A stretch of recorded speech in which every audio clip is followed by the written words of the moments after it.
Three, two, one. Wow, amazing! 揺れた世界にまだ僕は人を見えなくなって見つめないで僕の心は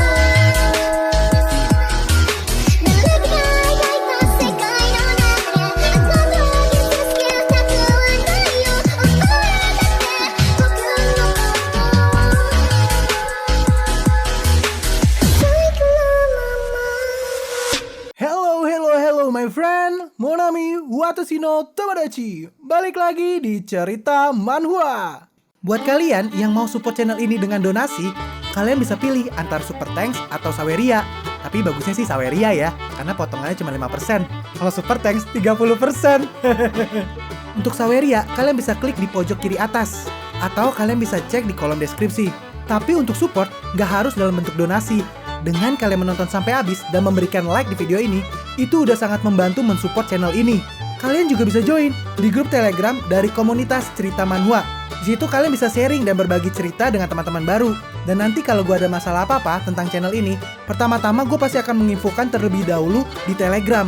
Misalnya kayak gue telat upload, atau apalah itu. Makanya langsung join di grup Telegram ya. Tanpa perlu berlama-lama lagi, kita akan mulai aja ceritanya. Di cerita sebelumnya, Suki menantang Raja Semut untuk menangkapnya.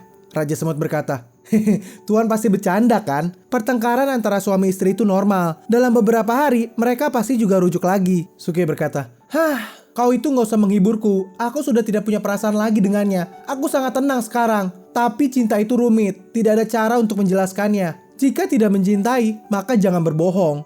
Itu hanyalah sedikit ketertarikan. Jika tidak membenci, maka janganlah mengganggu. Jangan pura-pura bersedih. Pahami semuanya dan maafkan segalanya." Aku mencoba mencari jawabannya. Jawabannya sederhana, dan itu cukup menyesalkan. Karena pertumbuhan, kita memaksa diri kita untuk belajar. Karena pertumbuhan, tiba-tiba kami tergeser dan kemudian berpisah. Dalam hati Raja Semut, sungguh syair yang menyedihkan. Dia pasti sangat mencintai Master. Bagaimana bisa aku menghancurkan perasaan tulus seperti itu? Aku akan membiarkan dia pergi. Biarkan saja waktu yang mencairkan bekas luka itu. Dan itu akan menjadi lebih baik di masa depan.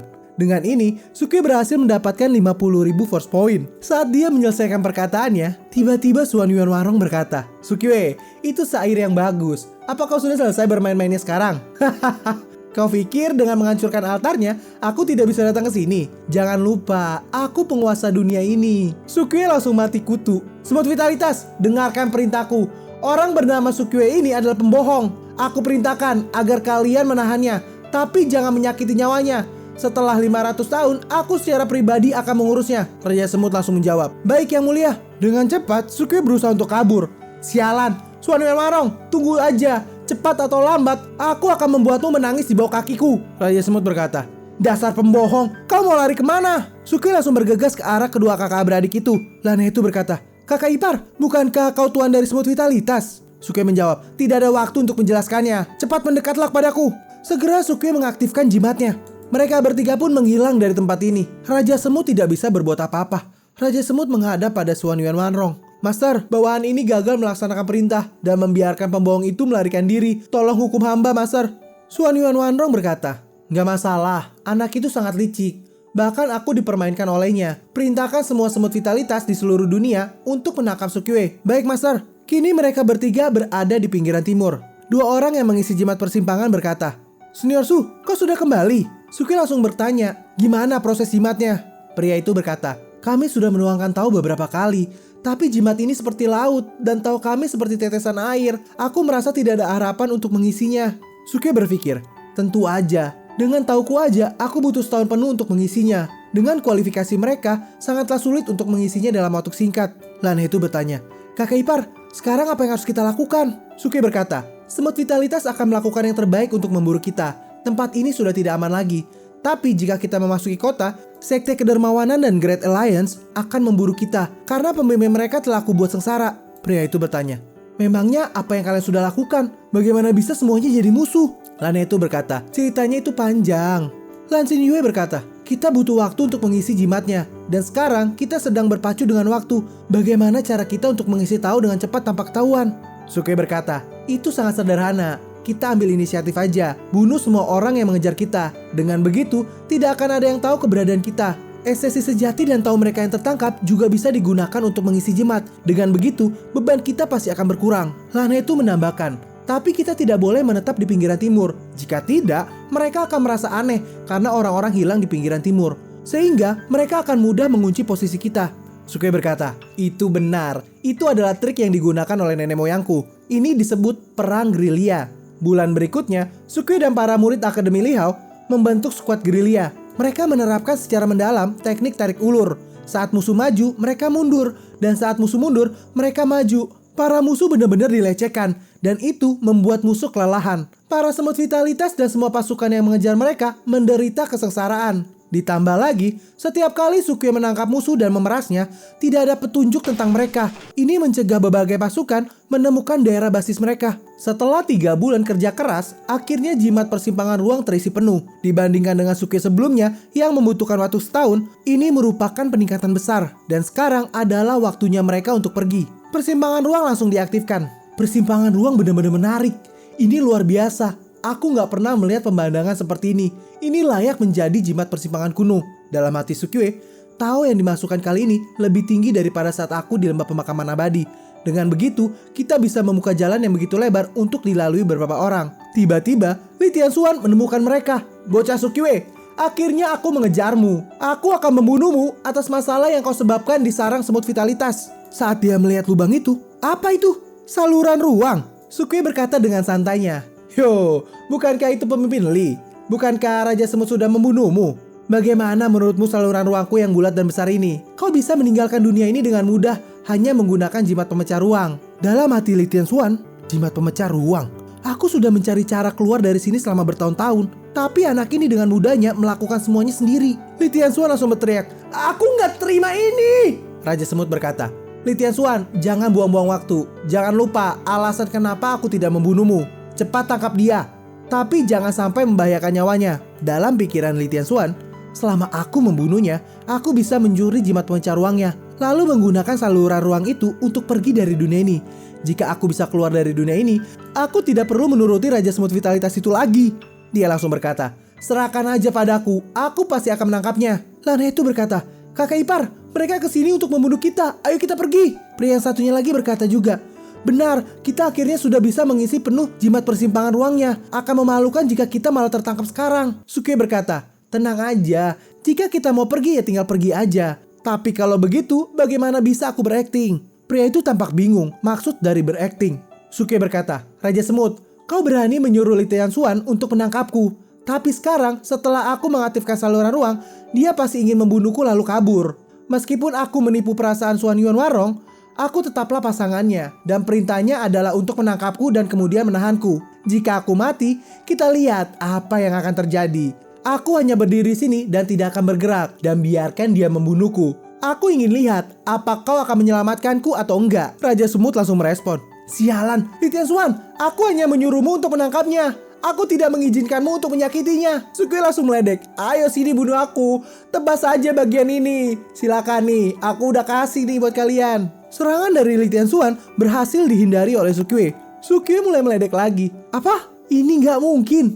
Bahkan ada seorang Earth Immortal yang tidak bisa menebas Half Immortal. Sampah macam apa ini? Sukue terus meledek Li Tianxuan. Dan setiap serangan dari Li Tianxuan tidak berhasil mengenai Sukue. Raja Semut makin panik. Li Tianxuan, berhentilah, jangan menyakiti dia. Sukue mulai beraksi lagi.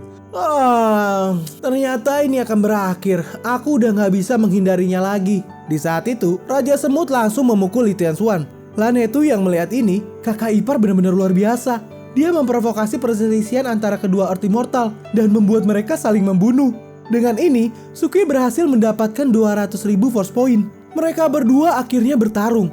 Raja Semut, minggirlah. Ini satu-satunya kesempatanku.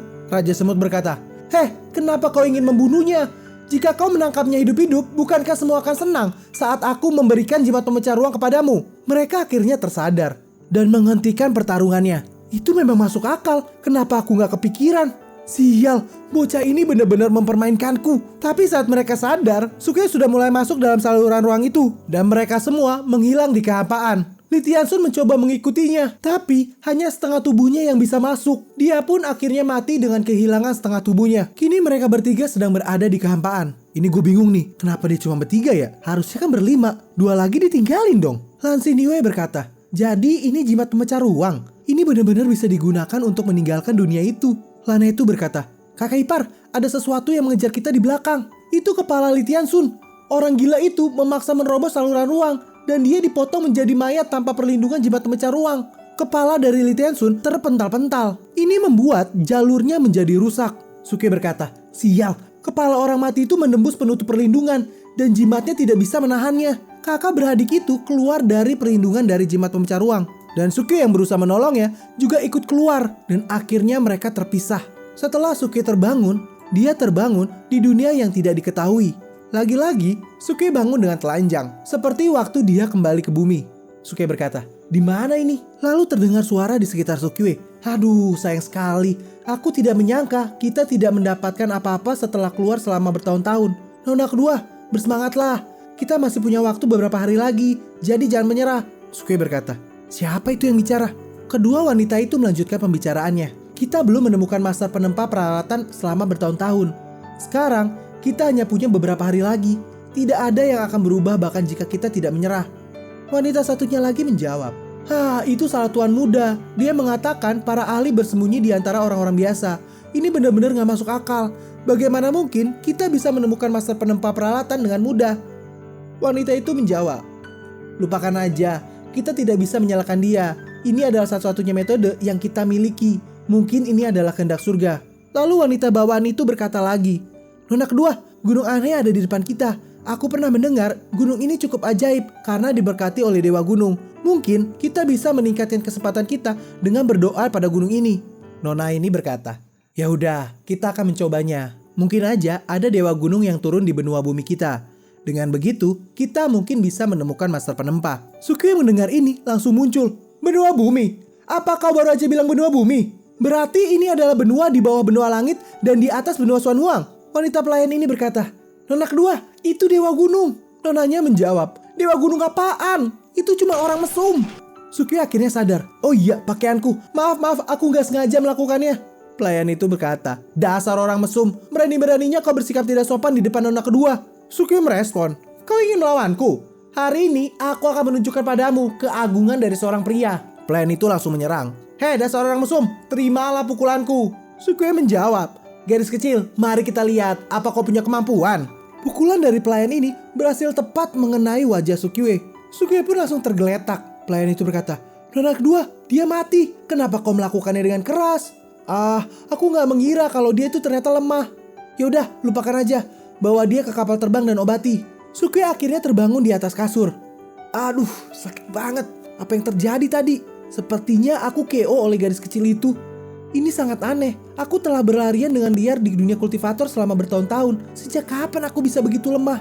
Pelayan itu masuk ke ruangan Sukiwe. Kau sudah bangun ternyata. Sukiwe menjawab. Hei gadis kecil, kau membawaku kemana? Kenapa kau mengurungku di ruangan kecil ini? Pelayan itu berkata, menangkap apanya? Nona kedua melihatmu terluka parah. Jadi dia dengan baik hati menyelamatkanmu. Dan apa maksudmu dengan ruangan kecil? Ini adalah kapal terbang Shooting Star. Ini adalah artefak yang bisa terbang di udara. Sukiwe berkata, apa? Kapal terbang Shooting Star? Sungguh nama yang jelek. Pelayan itu tampak kesal dan ingin memukul Sukiwe. Tunggu. Jangan memukulku. Aku hanya ingin bertanya. Aku ini sekarang ada di mana? Apakah ini benua bumi di dunia immortal? Pelayan itu menjawab. Benua bumi dari dunia immortal? Kenapa kau mengajukan pertanyaan konyol seperti itu? Apa pukulanku merusak kepalamu? Hei, buat apa kau bicara hal yang gak berguna? Jawab aja, iya apa enggak? Pelayan itu berkata, tentu aja benar. Memang di mana lagi kalau bukan benua bumi? Sukiwe tampak senang. Jadi ini benar-benar benua bumi. Aku berhasil. Akhirnya aku meninggalkan tempat hantu itu. Tapi Lan bersaudara itu hilang di dalam kehampaan. Tapi aku gak tahu apa mereka masih bisa hidup. Nona kedua datang menghampiri. Xiaoru, ada apa? Xiaoru berkata, sepertinya aku sudah merusak kepala orang itu. Dia bahagia untuk sementara dan frustasi dalam waktu yang sama. Ini benar-benar mengerikan. Sukiwe segar berkata, mereka seharusnya baik-baik aja kan? Xiaoru berkata lagi, ini gawat nona muda. Orang ini jadi idiot gara-gara aku. Apakah aku harus bertanggung jawab seumur hidupku? Sukiwe mendengar ini mendapatkan ide. Bertanggung jawab seumur hidup? Bukankah ini bagus? Nona kedua berkata, Rekan kultivator, apa kau baik-baik aja? Sukue mulai berakting. Hehehe, kakak, aku ingin makan yang manis. Kakak, apakah aku lucu? Pelayan itu berkata. Cih, dasar menjijikan. Nona kedua juga merespon. Aku tidak menduga kita bukan hanya tidak mendapatkan kesempatan, tapi keberuntungan kita juga sangat rendah. Setelah berpergian selama bertahun-tahun untuk mencari masa penempaan, kita malah merusak pikiran orang yang tidak bersalah. Shioru berkata, Nona muda, jangan begitu. Ini semua bukan salahmu. Siapa suruh dia berpura-pura jadi dewa gunung dan ternyata dia sangat lemah. Sukue tampak kesal. Aku tidak masalah kau menyebutku idiot, tapi berani-beraninya kau mengejek kekuatanku yang lemah. Aku adalah menantu dari sekte kolam giok. Aku bisa membunuh kalian dengan satu perintah. Nona muda berkata, kolam giok? Kita sudah bertahun-tahun berada di domain Celestia Chenyuan, tapi kita gak pernah mendengar itu. Dalam hati Sukue, gak mungkin. Ternyata ada orang lain lagi yang tidak tahu tentang kolam giok. Shioru bertanya, Hei kau, bukankah kau barusan idiot? Sukue berkata, dasar bodoh, tentu saja aku hanya pura-pura. Apa kau benar-benar berpikir aku tidak bisa mengalahkanmu? Aku hanya pura-pura diajar olehmu agar bisa naik kapal terbang ini. Sukue langsung bangun dari kasurnya. Selama aku mau, aku bisa membalikan kalian berdua kapan saja. Karena Sukue bangun, pusakanya pun terlihat dan dia langsung dipukul lagi. Dasar orang mesum sialan. Beberapa jam kemudian, Nona kedua bertanya pada Sukue, rekan kultivator, apa kau sudah tenang sekarang? Sukue menjawab, hehehe, aku baru datang ke dunia ini, jadi sedikit tidak terbiasa. Kau bilang ini adalah domain Celestial Chenyuan. Nona kedua berkata, kau pasti dari benua Xuan Huang kan? Benua bumi ini terlalu luas. Jadi itu dibagi menjadi 6 domain celestial, yang mana itu dikontrol oleh 6 Golden Immortal. Kultivator Chenyuan adalah yang bertanggung jawab atas domain ini. Kultivasinya sudah mencapai Golden Immortal. Sukue berpikir, puncak Golden Immortal ya? Yang terkuat di tanah yang hilang adalah Raja Semut di puncak Earth Immortal. Ternyata benua bumi ini cukup hebat juga. Sukue berkata, puncak Golden Immortal? Nggak buruk juga. Dalam hati Nona ini, kultivasi orang ini hanya berada di Half Immortal. Tapi dia berani-beraninya mengomentari puncak Golden Immortal. Pada akhirnya, wanita ini menjawab beberapa pertanyaan dari Sukue. Dari jawabannya itu, dia mempelajari bahwa wanita ini adalah nona kedua dari kamar dagang Feng. Dia adalah putri berharga dari presidennya, namanya Feng Lanwu, dan pelayannya itu bernama Shioru. Mereka keluar mencari masa penempaan demi kelangsungan hidup kamar dagang Feng. Dan ini sudah hampir 2 tahun sejak mereka keluar. Tapi mereka masih belum mendapatkan hasil. Wanita ini berkata lagi, kamar dagang Feng kami memiliki sejarah yang panjang. Tapi sekarang itu sudah hilang. Dan sekarang kami hanya menjadi kamar dagang kecil. Jika kami tidak bisa menemukan seorang master penempaan, aku khawatir kami tidak akan bisa bertahan lagi. Sukue berkata, aku mengerti. Kau tidak perlu terlalu depresi Nona Feng. Bagaimanapun, waktu itu kejam. Jika kau menyempatkan waktu untuk melihat masa lalu, berapa banyak kekuatan besar yang hilang sepanjang sejarah. Setelah bertahun-tahun, kamar dagang Fengmu masih berdiri sampai saat ini. Itu merupakan pekerjaan yang luar biasa. Nona Feng tampak senang. Aku gak menduga, ternyata kau bagus juga ya dalam bicara. Kau mengubah hal buruk menjadi hal yang bagus. Aku berterima kasih atas kata-kata baikmu. Tapi kau terlalu berlebihan memberikan pujian-pujian itu. Sukue menambahkan, aku hanya mengatakan kebenaran. Kamar dagang kuno seperti milikmu pasti telah melalui kesulitan yang tak terhitung jumlahnya. Tapi frasi ledakan surgawiku berbeda. Itu sudah didirikan 1 juta tahun yang lalu dan tidak pernah menemui kesulitan. Kami telah menikmati semua kemuliaan di sepanjang jalan dan selalu kuat di sepanjang waktu. Nona Feng tampak bingung. Hah? Fraksi ledakan surgawi? Dalam hatinya, aku pikir dia sedang menghiburku. Ternyata dia cuma ingin menunjukkan kekuatannya. Sukue juga mulai berpikir, ini aneh. Kenapa Shioru bisa membuatku KO sampai 2 kali? Itu pun dengan 1 pukulan doang. Dia kelihatannya juga hanya berada di tahap menengah Half Immortal. Tapi kenapa bisa ada celah sebesar itu? Nona Feng berkata, rekan kultivator, kota Liuqiu udah gak jauh lagi. Kami harus memasuki kota dan menggunakan area teleportasi untuk pulang. Kenapa kau gak turun aja dari kapal dulu? Jika kita memiliki takdir, maka kita akan bertemu lagi. Sukue dengan cepat berpikir, ini gawat. Sulit untuk bertemu seseorang yang akan bertanggung jawab pada hidupku seumur hidup. Bagaimana mungkin aku akan melepaskan dia? Sukue langsung berkata, tunggu sebentar. Nona Feng, aku mendengar sebelumnya bahwa kalian sedang mencari seorang master penempaan. Nona Feng langsung menjawab, iya itu benar. Aku tidak perlu menyembunyikannya darimu. Masalah ini berkaitan dengan masa depan kamar dagang Feng kami. Sayangnya, kami sudah mencari di banyak tempat selama beberapa tahun ini dan tidak menemukan apa-apa. Sukue dengan cepat berkata, Hoho, Nona Feng, kau beruntung hari ini. Aku punya berita bagus untukmu. Sebenarnya, aku adalah seorang master penempaan. Setelah berkata seperti itu, mereka pun berpisah. Sukue pergi ke ruangannya. Shioru berkata pada Nona Feng, Nona kedua, orang ini bilang dia master penempaan. Nona Feng menjawab, iya, kita akan meminta dia untuk menunjukkan kemampuannya agar kita bisa konfirmasi kebenarannya. Shioru berkata, jika dia benar-benar master penempaan, mungkin ini benar-benar berkah dari Dewa Gunung. Di ruangan Sukiwe, dia mulai memutar otaknya. Gawat, aku jadi harus membantunya menempa peralatan. Setelah memeriksa sistem, aku menyadari bahwa aku hanyalah penempaan bintang 1 yang seperti orang baru belajar. Dan mereka membutuhkan penempaan kelas 4. Dari bintang 1 ke bintang 9, lalu menerobos ke kelas 1. Dari kelas 1, harus sampai ke kelas 4. Berapa tahun yang aku butuhkan untuk melakukannya? Suki langsung memanggil sistem. Sistem, bisakah kau menukar latihan penempaan? Sistem memberitahukan. Sistem hanya bisa menukarnya sampai bintang 9. Dan Sukiwe harus meningkatkannya sendiri dari kelas 1 ke kelas 4. Tidak berapa lama kemudian, Nona Feng dan Shioru masuk ke dalam ruangan dari Sukiwe. Nona Feng bertanya, berapa lama yang kau butuhkan? Sukiwe dengan cepat menjawab, luka ini menghambatku untuk melakukan penempaan. Jadi aku perlu memeriksanya dulu. Tunggu sebentar, aku akan memeriksanya terlebih dahulu. Dengan cepat, Sukiwe masuk ke dalam alam kesadaran. Luka ini jauh melebihi ekspektasiku. Meskipun penampilan dan beberapa meridian telah diperbaiki, dantianku ini benar-benar kacau. 6 bola cahaya yang terbentuk dari 5 akar spiritual celestial dan akar spiritual petir bercampur menjadi kekacauan besar dan berlarian di semua tempat di dantianku. Setiap tabrakannya akan menyebabkan dantianku rusak dan kemudian langsung diperbaiki oleh sistem. Pola ini terus berulang-ulang, sehingga penyembuhanku benar-benar lambat. Untungnya, kemampuan pemulihan otomatis sistem tidak dimatikan. Jika tidak, aku mungkin harus menderita luka serius lainnya. Atau lebih buruknya lagi, kultivasiku akan hancur. Setelah mengetahui ini, Sukiwe pun terbangun. Nona Feng bertanya, rekan kultivator, bagaimana? Sukiwe menjelaskan, untungnya ini tidak terlalu serius. Hanya saja, dantianku hampir meledak. Nona Feng tampak kaget. Apa? Dantianmu hampir meledak? Sukiwe langsung berkata, ya udah, daripada kau bingung dan penasaran, lebih baik kalian berdua lihat langsung aja ke dalam alam kesadaranku. Mereka berdua masuk ke alam kesadaran Sukiwe. Apa-apaan ini? Apakah ini dantian? Bagaimana bisa dia bertahan dengan luka yang semengerikan ini? Tapi tunggu deh, dantian ini luas banget. Kekuatan Celestial Core yang terkandung di sini begitu agung. Sampai-sampai itu membuat orang ketakutan setengah mati. Aku sudah berada di tahap menengah Human Immortal. Tapi dibanding dengan dia, aku bukanlah apa-apa.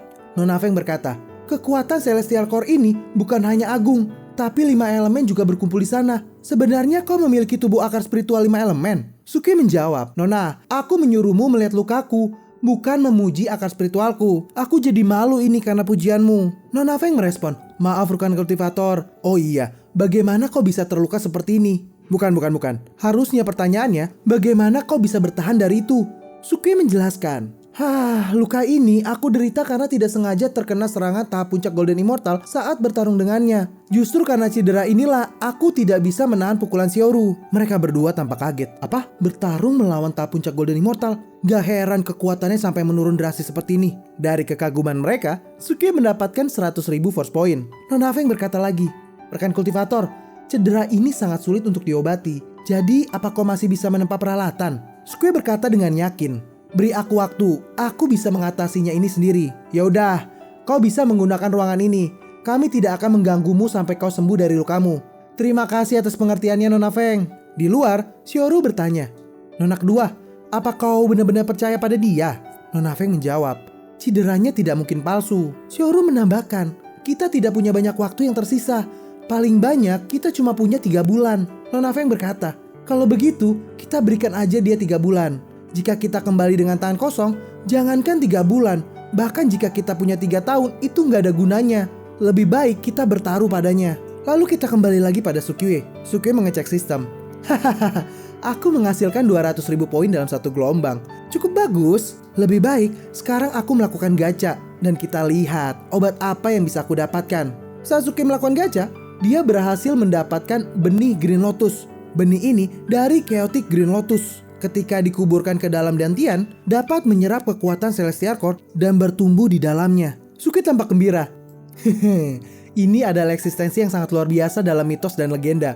Jika bisa dibesarkan dalam tubuhku, ini bukan hanya bisa menyembuhkan lukaku, tapi aku juga bisa mendapatkan Chaotic Green Lotus. Sukiwe memegang benih itu. Ini kelihatannya biasa-biasa aja, tapi sesuatu yang dihasilkan oleh sistem pasti sesuatu yang baik. Bodoh amat lah, langsung makan aja. Suki langsung memakan benih itu dan memprosesnya di dalam tubuh.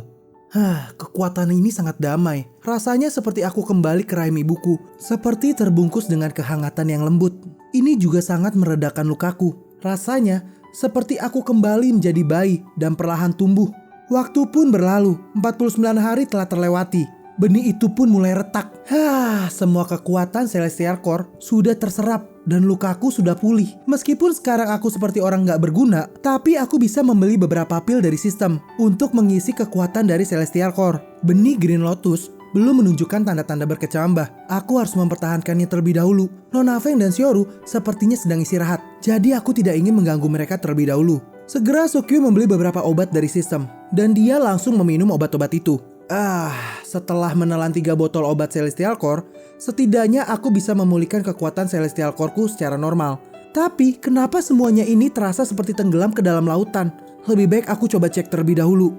Saat Sukyu masuk dalam alam kesadarannya, astaga, semua obat yang aku minum diserap oleh benih Green Lotus. Setelah susah payah aku menyingkirkan potensi bahaya, aku malah jatuh ke dalam bahaya yang lebih besar. Sistem, tolong bantu aku mengeluarkan benih Green Lotus ini.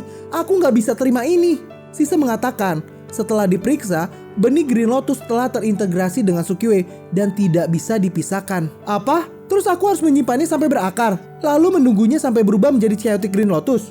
Jika dilihat dari nafsu makannya, meski aku punya masa hidup puluhan ribu tahun, itu masih nggak akan cukup. Sistem memberitahukan agar Sukiwe tidak perlu khawatir. Benih Green Lotus akan segera terbangkitkan. Jadi, Sukiwe diminta untuk memasukkan kekuatan Celestial Core lebih banyak lagi. Setelah benih itu bangkit, ia akan menyerap kekuatan Celestial Core tanpa mempengaruhi Sukiwe. Dengan ini, Sukiwe membeli begitu banyak obat Celestial Core. Dari 10 botol meningkat menjadi 100 botol, sampai-sampai 1000 botol. Mendengar suara berisik dari ruangan Sukiwe, Nona Feng dan Xiaoru masuk ke dalam ruangan itu. Nona Feng berkata, "Suara apa itu? Apa rekan kultivator sudah bangun?" Mereka melihat Sukiwe seperti orang yang overdosis. "Rekan kultivator, apa kau baik-baik aja? Ini semua botol-botol obat dari Celestial Core. Memangnya berapa banyak yang kau minum?" Semua force point Sukiwe telah habis dikuras untuk membeli obat Celestial Core. Dalam hati Sukiwe, akhirnya aku berhasil membuat kenyang untuk sementara. Setelah seluruh dantian dipugar dengan benih, akar spiritual 5 elemen menjadi baik dan terorganisir. Dan kekuatannya samar-samar menembus ke tingkat menengah half immortal. Sukiwe berkata, "Nona Feng, tenang aja, cederaku sudah pulih. Tetapi aku membutuhkan lebih dari setengah jam untuk pulih ke kondisi puncakku." Nona Feng langsung bertanya, "Benarkah? Lalu pemurnian alatnya gimana?" "Udah, tenang aja. Saat aku sudah pulih, aku bisa langsung memulainya." "Baiklah kalau gitu, aku akan tunggu kabar baiknya." Nona Feng dan Xiaoru langsung pergi meninggalkan ruangan ini. Sekarang ruangan ini hanya tersisa Sukiwe sendiri. Selama periode waktu ini, aku memeriksa sistem dan sebenarnya tidak ada cara untuk meningkatkan kemampuan pemurnian dengan cepat. Tapi ada satu fitur yang selalu aku abaikan, yaitu esensi pemurnian. Esensi pemurnian adalah esensi yang tersisa dari artefak yang didaur ulang. Itu mampu memberkati artefak yang dibuat oleh diriku sendiri dan meningkatkan level artefaknya. Jadi, aku bisa memurnikan artefak dasar tingkat rendah, lalu memperkuatnya dengan esensi pemurnian. Dengan begitu, itu pasti akan memenuhi syarat. Ini terlihat seperti rencana yang sempurna. Sekarang adalah saatnya untuk mengujinya. Di luar ruangan, Xiaoru bertanya, "Nona kedua, apa menurutmu dia bisa membuat artefak immortal kelas 4? Nona Feng menjawab, "Selama lebih dari sebulan, aku bukan hanya menunggunya pulih. Aku telah banyak menghubungi refiner kelas 3. Jika orang ini gagal memenuhi persyaratan, mau gak mau aku akan menggunakan refiner kelas 3 itu. Tapi Nona kedua, persyaratan minimumnya harus kelas 4. Ya mau bagaimana lagi? Kita tidak punya pilihan." Kembali ke Sukiwe, Sukiwe sedang mencoba untuk melakukan penempaan senjata. Setiap percobaan yang dilakukan Sukiwe, semua gagal. Kenapa gagal terus? Tampaknya kekuatan Celestial Core-ku terlalu mendominasi dan artefak bintang 1 tidak bisa menahannya. Kayaknya aku harus melakukannya sedikit demi sedikit. 2 hari kemudian, akhirnya aku menuangkan 200.000 esensi pemurnian. Dan akhirnya aku berhasil membuat artefak kelas 3, Dekret Suci 5 elemen. Setelah Sukiwe berhasil membuatnya, Sukiwe langsung mencari Nona Feng. Dia berteriak, "Nona Feng, kau di mana?" Nona Feng menghampiri Sukiwe. "Rekan kultivator, apakah udah ada kemajuan?" "Nona Feng, aku telah berhasil. Ini artefak immortal kelas 3 yang aku buat 2 hari terakhir ini. Ini disebut Dekret Suci 5 elemen.